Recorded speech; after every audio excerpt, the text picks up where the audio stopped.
આજે આપણે શીખશું cells with GST. ગયા લેક્ચરમાં આપણે જીએસટી શીખ્યું હતું, એના પછીના લેક્ચરમાં આપણે પરચેસ કરતા શીખ્યું હતું. આજે હવે આપણે કરશું સેલ્સ. તો તેના માટે જશું વાઉચરમાં આવીને એન્ટર આપશું. એન્ટર આપીને આપણે સેલ્સ કરવા માટે F8 પ્રેસ કરશું.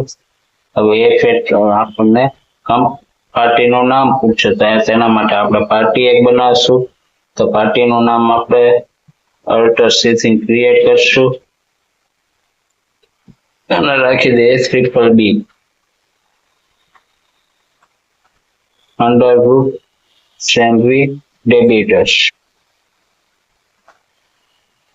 મેન્ટેડ bill by bill yes no આપી દેશું. બરોબર. હવે અહીંથી સ્ટેટ ખાસ સિલેક્ટ કરી લેવો. અત્યારે બી નામની કંપની છે એ આપણે ક્યાંથી ને ગુજરાતની જ રાખી દઈએ છીએ. બરોબર. તો એ રજીસ્ટ્રેશન ટાઈપ તો રેગ્યુલર. જીએસટી એ નંબર આપવો નથી. સેટ અલ્ટર એડિશનલ જીએસટી તો એ આપણે અત્યારે નોટ એક્સેપ્ટ આપી દઈએ. હવે સેલ્સ રહી જાય તો એના માટે આપણે ક્રિએટ કરી લઈશું અલ્ટર C કરીને સેલ્સ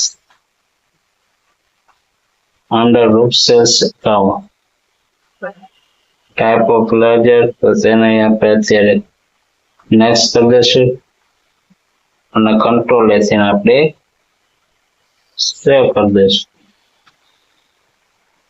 હવે નેમ ઓફ આઇટમ તો આપણી પાસે શું આઇટમ છે તો એ સિલેક્ટ કરી લઈએ. તો આપણી પાસે કીબોર્ડ છે 20 પીસ.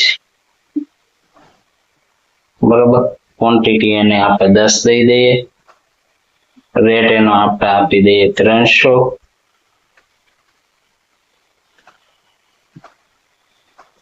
પછી આપણી પાસે શું છે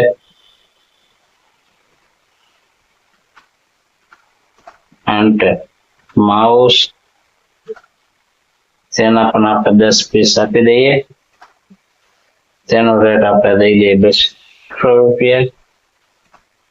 હવે આપણે કીબોર્ડ અને માઉસની ખરીદી કરી લીધી છે. બરોબર. વેચાણ કરીએ છીએ અત્યારે અને આપણો ટોટલ છે 5000. નીચે ટોટલ પણ 5000 આવી જાય છે. આપણે એન્ટર આપશું. બરોબર. હવે આપણે અહીંથી શું આવશે ઇન્ટરસ્ટેટ છે એટલે CGST એન્ટર. હવે પછી આવશે SGST એન્ટર. બે ની જગ્યાએ 18% લખે ડાયરેક્ટ 450 આપણે લાગી ગયા છે. અને હવે તમે ટોટલ જોઈ શકો છો જીએસટી સાથે તેનું બિલ કેટલું થાય 5900 ને એન્ટર આપી દેશું. હવે નેરેશન લખવી હોય તો બરોબર અને એક્સેપ્ટ આપી દેશું.